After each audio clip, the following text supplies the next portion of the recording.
Otro sistema de determinación sexual se denomina por equilibrio génico, ¿ya?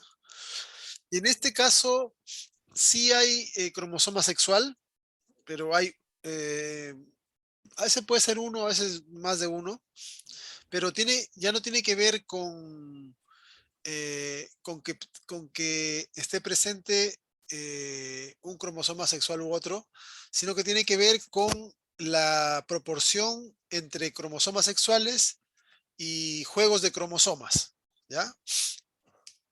El, en el caso de Drosophila, por ejemplo, la mosca de la fruta funciona así, ¿ya? Eh, la, la hembra es XX, el macho XY, pero en realidad el Y no determina el sexo, ¿ya? No tiene que ver con el sexo, sino que lo que tiene que ver con el sexo es la cantidad de X que hay con respecto al total, ¿ya? Por ejemplo, ¿puse grabar o no? Sí, está grabando. Ya. Por ejemplo, aquí tenemos una hembra clásica, ¿ya? Tiene dos juegos de autosomas, es decir, es diploide y tiene dos cromosomas X. Entonces, la proporción acá es, como es dos cromosomas sexuales por dos juegos de autosomas, uno. Cualquier proporción que sea de uno hacia arriba va a ser hembra, ¿ya? Por ejemplo, una hembra podría ser triploide, tres cromosomas, tres juegos de cromosomas y con tres cromosomas X. 3 le da uno. O puede tener tres cromosomas X y dos es diploide, 1.5 la proporción. Cualquiera que sea mayor de uno va a ser hembra. Meta hembra se le dice porque tiene características más marcadas a la de una hembra, simplemente por eso, ¿ya? Cuando la proporción es de 0,5, ¿ya? Hacia menos, va a ser macho, ¿ya? ¿Por qué 0,5? Porque en este caso tiene un solo cromosoma sexual por cada dos juegos, ¿ves? Eh, este macho que está acá, por ejemplo, es un macho estéril, porque no tiene cromosoma Y, ¿ya? No tiene cromosoma Y, pero se desarrolla como macho, se comporta como macho, monta hembras, pero es infértil, porque en el cromosoma Y no determina que sea macho, pero sí tiene genes que son importantes para la maduración de los espermios, ¿ya? Entonces, este es un macho, pero estéril.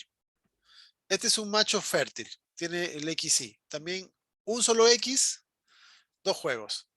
Aquí mira, un solo X, tres juegos de autosomas. La proporción es 0,3, es más marcadamente macho todavía, ¿ya?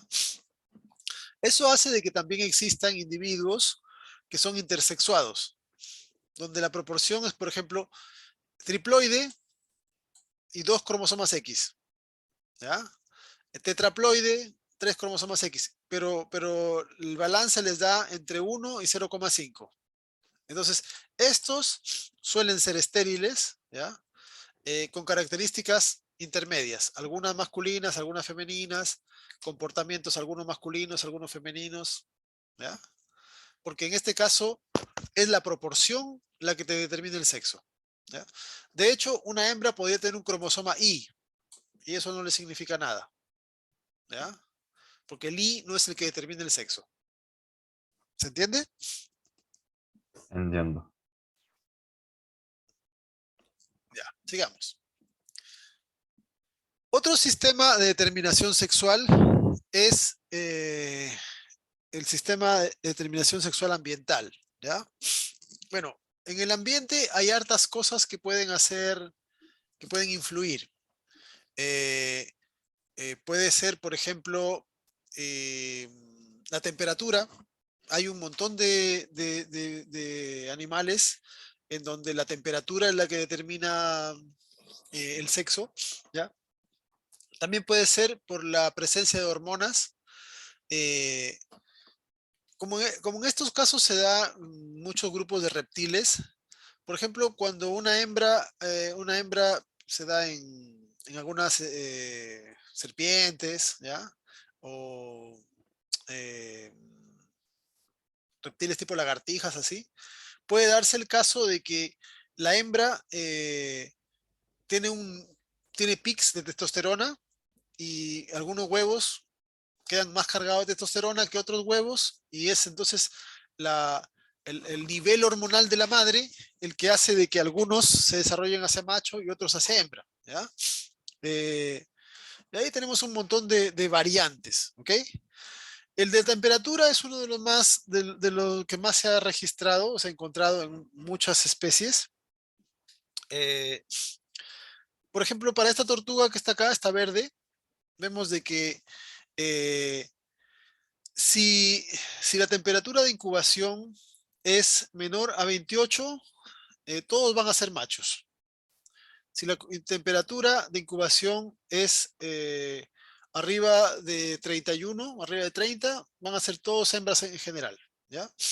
Eh, temperaturas intermedias, bueno, algunos serán machos, algunos serán hembras, con mayor o menor tendencia, ¿ya? Eh, como en estos animales, generalmente las nidadas suelen ser algo numerosas. Normalmente los huevos que están en la zona más central del nido suelen ser hembras y los que están más al borde suelen ser machos, porque al estar más al centro tienen mayor temperatura, ¿ya? Hay otros casos donde, por ejemplo, temperaturas bajas y altas producen hembras, temperaturas intermedias producen mayor proporción de machos y así tenemos diferencias. ¿Ven? ¿Ya?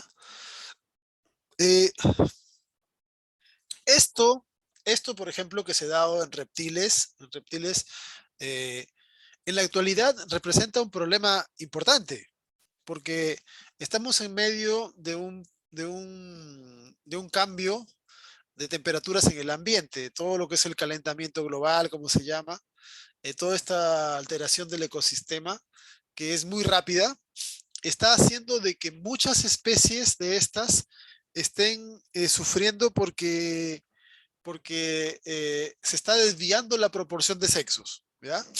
En la naturaleza tiene que haber una proporción de sexos que debe ser entre 50-50 a más hembras que machos, ¿ya? En general, en la mayoría de poblaciones tiene que ser así. O son cantidades parecidas de machos y hembras, o hay un poco más de hembras que machos, ¿ya? Eso es como un patrón equilibrado. Pero si, pero si se cambia la temperatura del ambiente, como está ocurriendo año a año en las últimas décadas, eh, estas especies no están teniendo el ritmo evolutivo suficiente para poder adaptarse. Y hay poblaciones que se han encontrado que están solo hembras, ¿ya? O solo machos. ¿Okay? Entonces es un problema importante ahora que puede generar pérdida de variabilidad y desaparición, extinción de muchas especies, ¿ya? Porque dependen de la temperatura ambiental para su tasa de proporción sexual. Eh, Hay otras formas de determinación sexual que tienen que ver con cosas tan extravagantes como, por ejemplo, parásitos, ¿ya? Hay algunos parásitos que infectan, por ejemplo, hembras, ¿ya? Y las hembras al poner huevos, todos los huevos que salgan van a ser hembras, ¿ya? En la naturaleza, por alguna cuestión que tiene sentido reproductivo, eh, el sexo femenino es más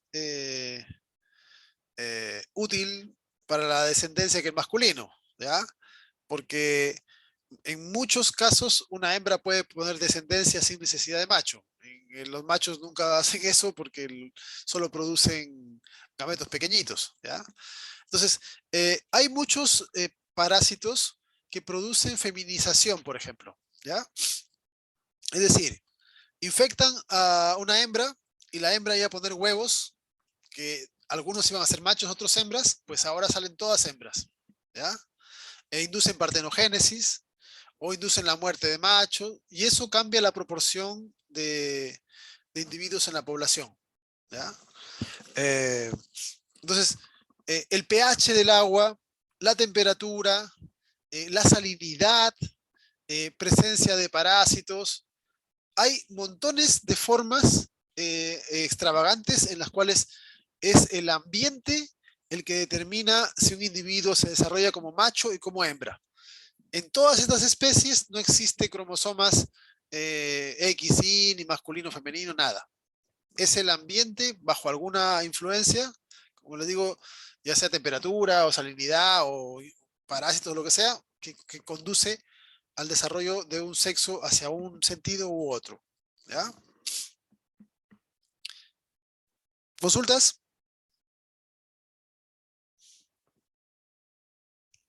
No, Yo profe. no, profe. ¿Habían ¿Podría escuchado repetir? antes?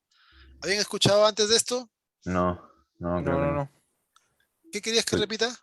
el tema de que no existen cromosomas y directamente cómo determinaría, por ejemplo, bueno, ya dio el ejemplo de los reptiles, em, que generen un órgano u otro.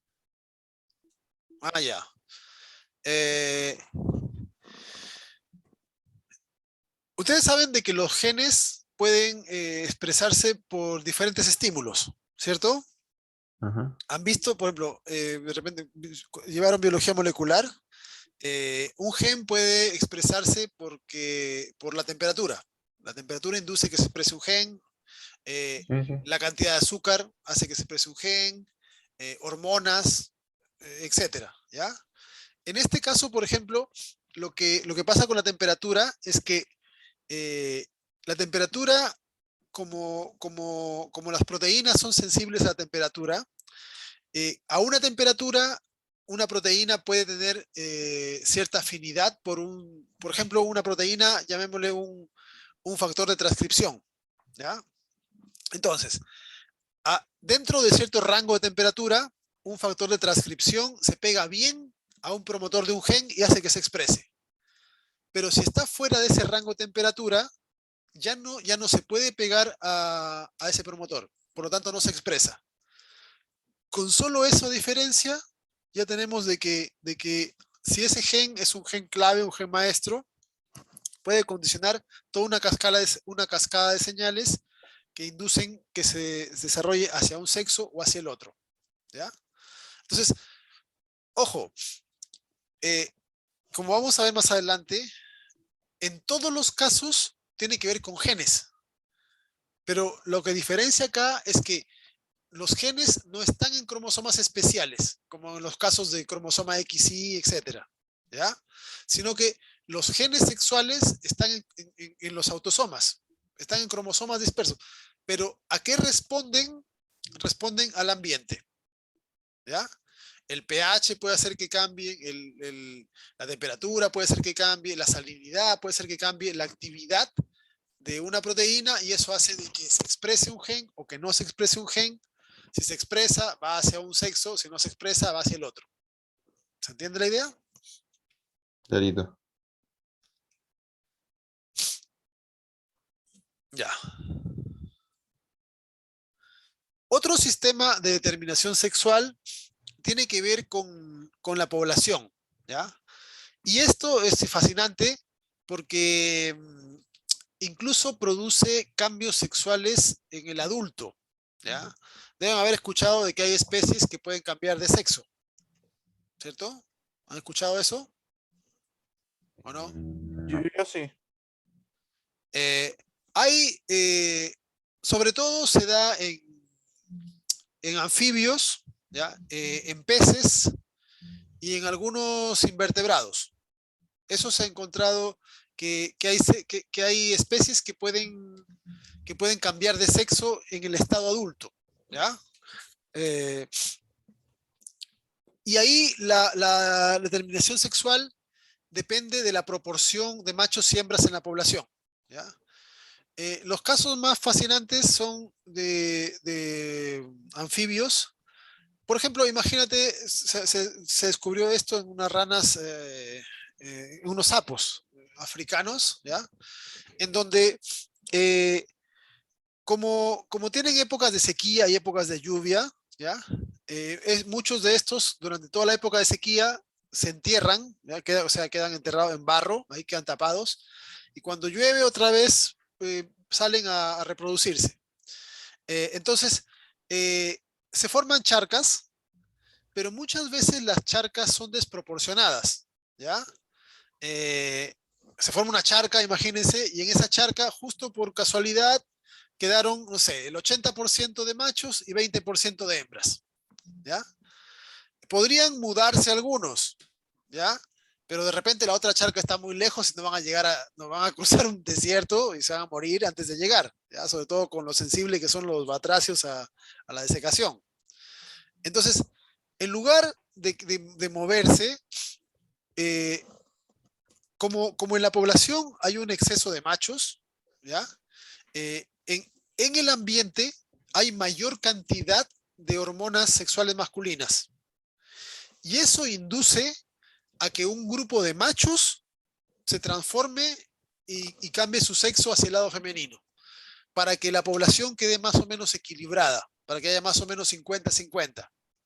¿Ya? Con- ¿Contarían con un órgano el cual podría determinar o censar, en este caso censar, eh, Niveles la cantidad, hormonales. niveles hormonales, claro? Sí. Eh, Wow. o sea, no es un órgano en sí, pero es todo un sistema Un de sensores, sistema, o un sea, claro, sistema de un sistema sensores, sistema de claro, órganos. que, claro, no hay un órgano específico, pero es un Ujú. sistema de sensores que hace de que la gónada cambie sus características. Y en lugar de producir espermios, empiezan a producir la gónada, bueno, cambia primero la producción hormonal, etcétera. Si es al revés, si hay muchas hembras y pocos machos, también. Algunas hembras pasan a ser machos. ¿Ya? En ese caso, bueno, no tengo específico el problema que quizás usted no tampoco sabe los órganos, cómo se comportan ahí. No es que exista una metamorfosis de los órganos sexuales, ¿o sí? Eh, bueno, en este caso no necesitan una metamorfosis tan drástica porque externamente, porque como no tienen, los anfibios no tienen órgano copulador, Pero porque depositan lo los que huevos hace, solamente. claro, solamente lo que hacen es eh, liberar los huevos hacia afuera y son fertilizados. Bueno, hay un montón de diferentes formas de Ujú. amplexus, que es cómo se abrazan los sapos, pero le cambia el comportamiento. ¿Ya? Lo que Ajá. sí, internamente, la gónada que era testículo pasa a ser, bueno, depende de la especie, hay dos formas diferentes. En algunos casos, la gónada que es testículo se transforma en ovario y en otros casos, en la gónada que es testículo se degenera, ¿ya? Se hace como chiquitita y deja de producir, y otra gónada que está al lado crece, que sería el ovario, el ovario, ¿ya? La verdad es que, bueno, si ustedes recuerdan algo de no sé si han visto embriología, eh, se tiene una gónada indiferenciada. A veces en algunos animales quedan como rezagos de una gónada parcial que fue femenina, masculina, y por eso pueden cambiar. ¿Ya? Eh, en estos que están aquí al lado, se llaman lapas, ¿ya? Eh, la determinación sexual está dada por la posición en la colonia, ¿ya? Estos cuando son invertebrados, salen de un huevo, ¿ya? Al principio son móviles, ¿ya? Son nadadores. Cuando encuentran una colonia de estas, se fijan aquí arriba y empiezan a producir la concha y ya se quedan como sésiles, sin moverse, ¿ya? Ahora, eh, el que está arriba, y depende del tamaño esto, uno o dos de los que están arriba son machos, ¿ya? Y esos producen semen, espermios, con los cuales fecundan a los que están más abajo. En la época de fecundación, en la época de apareamiento, estos producen óvulos y estos producen espermios y los fecundan. Pero, por ejemplo, este que está acá, este que está aquí, en algún momento fue macho, cuando estaba arriba de estos. Pero después, cuando empezaron a ponerse el más encima, se transformó a hembra. ¿Ya? Y este que es macho, cuando se le coloquen más encima, varios más, pues pasará a ser hembra. ¿Ya? Entonces, Mm, la posición en la colonia determina el sexo. Los que están abajo son hembras los que están más arriba van siendo machos. Y van cambiando de sexo conforme va creciendo la colonia. ¿Ya?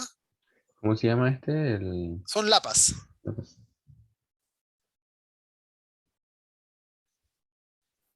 Eh, en los peces también se da cambios eh, de sexo de acuerdo al crecimiento, ¿ya? En muchas especies. Profe, antes, Sí, en, en el ejemplo de los ranas, entonces también se puede considerar, o sea, se podría decir de forma correcta que presentan dimorfismo ambos organismos, tanto macho como hembra. sí, tienen un dimorfismo, pero no es muy marcado, ¿ya? Claro. Machos y hembras suelen ser con características bastante más similares, ¿ya? Eh, en lo que se fijan los especialistas para caracterizar machos y hembras, tiene que ver, por ejemplo, en las ventosas, ¿ya?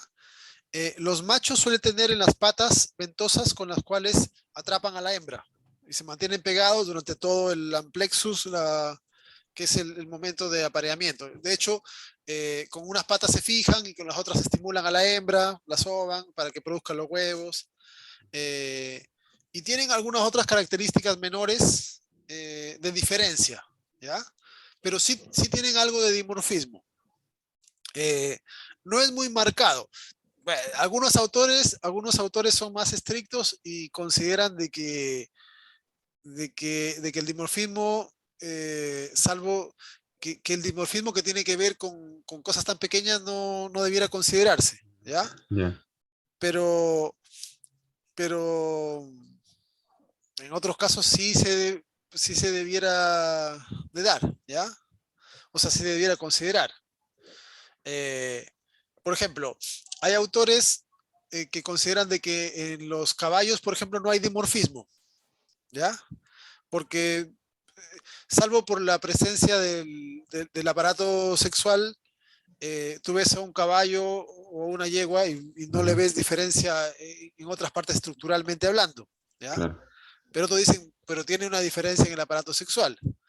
Eh, o por ejemplo, hay aves en donde el macho y la hembra se ven idénticos, ¿ya? Ujú, Eh, y en muchas aves tampoco tienen aparato reproductor, ¿ya? Sino que solamente unen las cloacas.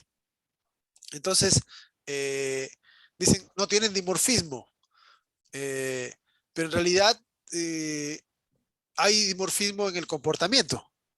Los machos cantan, las hembras no, en muchos casos, ¿ya? ah, claro, otro tipo Eh, de dimorfismo. y eso ya, entonces, también depende del autor para hablar de dimorfismo o no. Ujú, Entonces, cuando uno dice, esta especie no tiene dimorfismo, en general se refiere que tú le pasas un vistazo así a simple vista y no le ves diferencias, ¿ya? Y que necesitas un poco más de especialización y conocimiento para poder diferenciar el macho de la hembra, ¿ya? Entonces, la mayoría de textos se refieren a que no hay dimorfismo cuando tú los miras a simple vista y no los diferencias. Como por ejemplo, tú miras un tigre. Tú miras un tigre y a simple vista no sabes si es macho o hembra. Tienes que ser algo especialista en conocer características para ver que tienen una especie de pseudomelena, las características de grosor, tamaño, y ahí ya puedes deducir un poco. Pero en cambio tú ves leones y los diferencias de inmediato, ¿ya? Entonces, normalmente en los libros se dice, tienen dimorfismo cuando tú los miras y rápido se ven diferentes, ¿ya? Tú ves, por ejemplo, no sé, eh, un carpintero. El macho tiene la cabeza colorada, la hembra no. Lo ujú. diferencia rapidito, ¿ya? Pero tú miras, no sé, tordos, los ves macho y hembra iguales. Bueno, los tordos no sé si son así, pero un ejemplo, ¿ya? Los dos negros, por ejemplo, ¿ya? Entonces, eh, eh, si tú consideras a nivel estricto, cuando hay sexos, siempre hay dimorfismo. Si no es dimorfismo anatómico o morfológico, hay dimorfismo conductual, ¿ya? O etcétera. pero si hay dos sexos, esas diferencias de tener dos sexos ya se constituyen en un cierto tipo de dimorfismo, ¿ya? Ujú. Pero ahí, como te digo, hay diversos criterios, ¿ya? Lo más usual es que si se parecen, uno dice no hay dimorfismo. Es como decir, no hay diferencias notorias rápidas, ¿ya? Entendido. Eh, en estos peces, por ejemplo, hay también cambio de sexo de acuerdo al tamaño, ¿ya?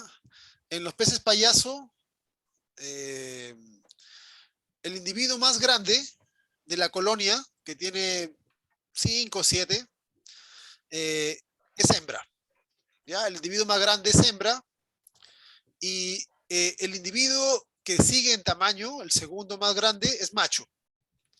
Todos los demás son machos, pero machos no fértiles, que están eh, sin capacidad reproductiva, ¿ya? De modo que los dos más grandes son los que van a ir reproduciéndose, ¿ya? El más grande hace de hembra y el que sigue de macho. Si muere la hembra, si muere la hembra, este individuo, que era el macho activo, el fértil, se transforma en hembra, ¿ya? Se transforma en hembra. Y el que sigue en tamaño pasa de ser macho no fértil a macho fértil, ¿ya? O sea que el papá de Nemo pasó a ser la mamá de Nemo después. Solo que no nos contaron esa parte. Eh, en otras especies es al revés. El más grande es el macho y los que siguen son hembras, ¿ya? Eh, también, dentro de la población, en algunos casos, suelen haber una o dos hembras para esta especie que está acá, que no me acuerdo cómo se llama exactamente. Suelen haber una o dos hembras fértiles y las otras son más juveniles, ¿ya? Si muere el macho, la hembra más grande pasa a ser macho. Entonces van cambiando de sexo de acuerdo a la estructura Mm, poblacional. ¿Por qué se da esto? Por hormonas, ¿ya? Porque la presencia, por ejemplo, de esta hembra conduce a la producción de hormonas que mantiene a todos los demás como machos.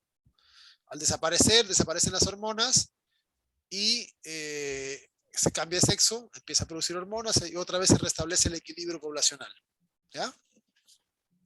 ¿Se entiende? se entiende. Es una mezcla entonces entre la determinación por población y por tamaño. O sea, la determinación por tamaño es una forma de poblacional en muchos aspectos, ¿ya? Ah, ya, ya. Ah, no, es No, que sea distinta. claro, es como un Mm. subtipo dentro de lo que es poblacional, porque, porque la poblacional puede darse por la proporción, porque hay más machos que hembras o hembras que machos, puede darse por la posición en la colonia, puede darse por el ranking que tienes en la colonia. Si eres el más grande, eres hembra. Si eres más pequeño, eres macho. Si eres mucho más pequeño, ni siquiera participas del sexo, ¿ya? Infértil. Temporalmente, Profe, por Mm, lo menos. profe, en el caso de los peces payaso, ¿el macho que se va a convertir en hembra crece en su tamaño o mantiene el tamaño que tiene cuando es macho? Suele crecer un poco.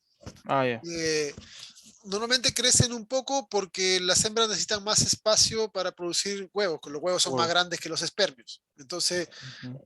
suelen tener un tamaño mayor, ¿ya? Ya. Bueno, y existen un montón de especies que no tienen un sistema de determinación sexual eh, porque o tienen, o tienen los dos sexos o no tienen ningún sexo, ¿ya? Hay especies que producen gametos de los dos tipos y que a veces hacen de macho, a veces hacen de hembra, ¿ya? Eh, la mayoría de las plantas tienen sistemas así, ¿ya? Las flores, la mayoría de flores suelen ser hermafroditas, eh, producen gametos masculinos, gametos femeninos, muchas son autopolinizables, ¿ya? Eh, Y además también existen especies que, que, que son partenogénicas. ¿Conocen el término partenogénico? No. Es que tienen la posibilidad de poder reproducirse sin la intervención de un macho, ¿ya? Por ejemplo, la boa constrictor, esta especie de serpientes, tiene un sistema de determinación ZW, ¿ya? La hembra es ZW. Cuando se aparea, produce óvulos Z, óvulos W. Si el macho la fecunda, pues va a producir ZZ o ZW, ¿ya? Ahora, esta hembra, a su vez, tiene la capacidad de poder, por su cuenta, los huevos, los óvulos, eh, auto... eh, hacer una especie como de autofertilización, de modo de que se genere un embrión, ¿ya? Y el embrión que se genera va a ser un embrión masculino, normalmente. En algunos casos se puede dar femenino, pero en general puede ser de femenino a masculino, o de femenino a femenino. Esto, por ejemplo, se descubrió en boas que tenían en zoológicos, ¿ya? Varios años sin la presencia de machos, y de repente pusieron huevos, los incubaron y salieron nuevas crías, que cuando se hizo el análisis genético, no eran clones exactos, pero todo el material genético era de la madre, ¿ya? Entonces, una especie partenogénica es cuando en una especie las hembras pueden producir descendencia sin la participación de machos, ¿ya? Estamos hablando de especies que son sexuadas normalmente, pero que bajo ciertas condiciones no hace falta la participación de machos. Generalmente esto ocurre en casos extremos donde faltan machos para que no se pierda la especie, pues un mecanismo de rescate es que la hembra por su cuenta genere partenogénesis, ¿ya? Hay un caso que lo leí, pero no he podido confirmarlo, de una mujer, ¿ya? De una mujer que tuvo una niña eh, que era aparentemente que tenía material genético solo de la madre. Y sería un caso de partenogénesis en humanos, ¿ya? Wow.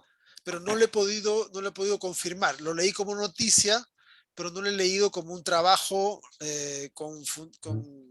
con investigación y toda la, Fundamentación. claro, toda la fundamentación precisa, ¿ya? Y bueno, una noticia puede dar para mucho, ¿ya? Ujú. Se veía bastante confiable, pero hasta que uno no ve todas las pruebas, no podría asegurarlo, ¿ya? Exacto.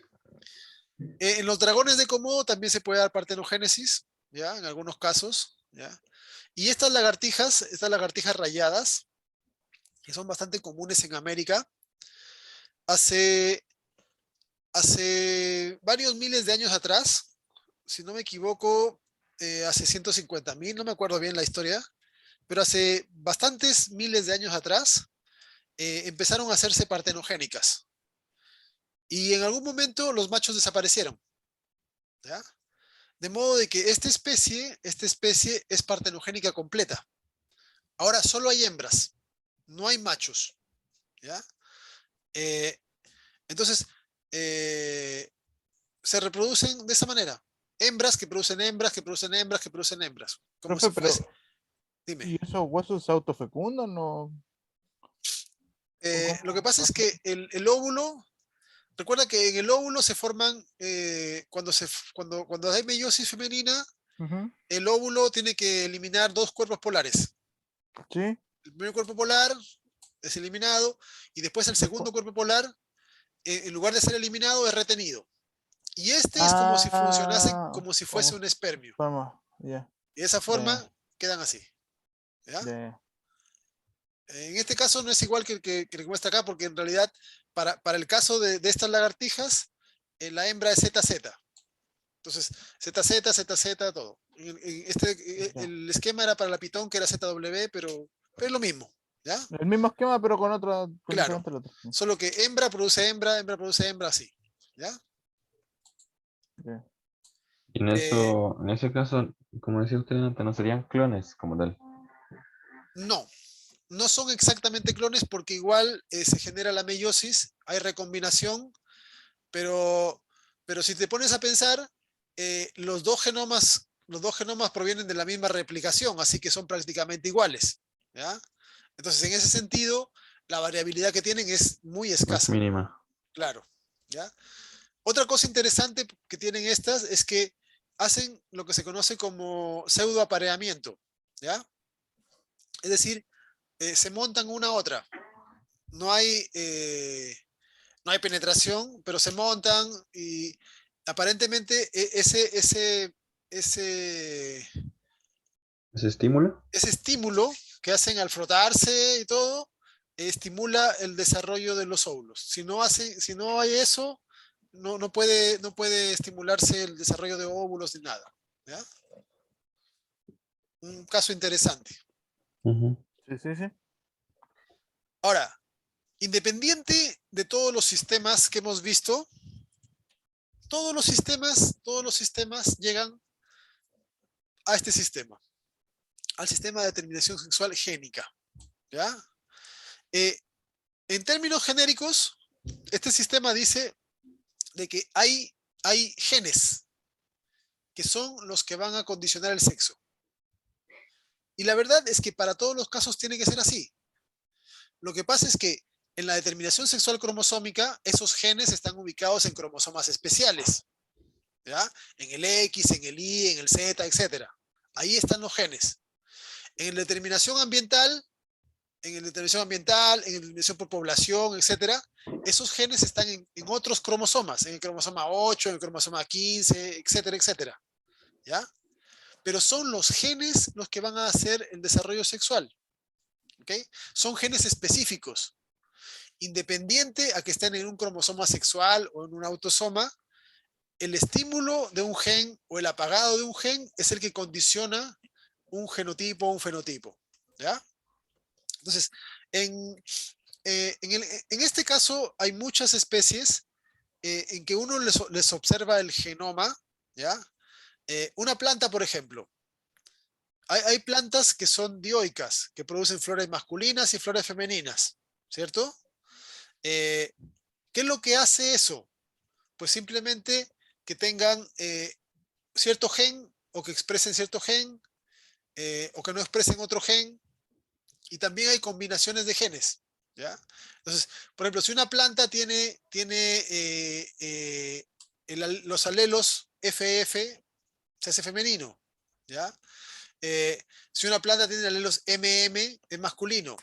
Va, con que tenga un M, ya se hace masculino, ¿ya? También puede haber intercambios entre plantas que son dioicas y plantas hermafroditas, ¿ok? Y ahí aparecen otros genes involucrados, ¿ya? Y las combinaciones pueden dar un tipo u otro tipo de sexo, ¿ok? Pero siempre todo nos conduce a que quienes determinan el sexo realmente son los genes, ¿ya? Son los genes. Independiente de qué cromosoma se encuentre, independiente de por qué se activen los genes. Un gen puede activarse por efecto de la temperatura, por efecto de la hormona, puede activarse por su cuenta, va a competir con otros genes, porque tenemos todos, por ejemplo, si ustedes piensan, nosotros los varones tenemos los genes masculinos y los genes femeninos, ¿cierto? Pero los genes masculinos van a expresarse y van a doblegar la actividad de los femeninos. En el cromosoma Y, por ejemplo, está el gen SRI, ¿ya? El gen SRI. ¿Dónde está esta cosa? Este gen. Este gen es en mamíferos el gen más importante de la determinación sexual masculina, ¿ya? El SOX9 ya no está en el Y. El SOX9 está en otro cromosoma, ¿ya? Eh, el, el gen, por ejemplo, el WNT4, el WNT4 este está en el cromosoma X, ¿ya? El DAX, no en todos los casos de mamíferos está en el cromosoma X, ¿ok? Entonces, qué es lo que hace que un individuo se desarrolle hacia el masculino o hacia el femenino? En partida, este gen de acá, ¿ya? Este gen de acá. Y este está acá, en el cromosoma X. Ahora, ¿qué creen que pasaría a un embrión humano que tiene cromosoma Y, pero no tiene el gen SRI? Tiene cromosoma ahí. Tiene este cromosoma, pero ha perdido este gen. No se le desarrollaría el.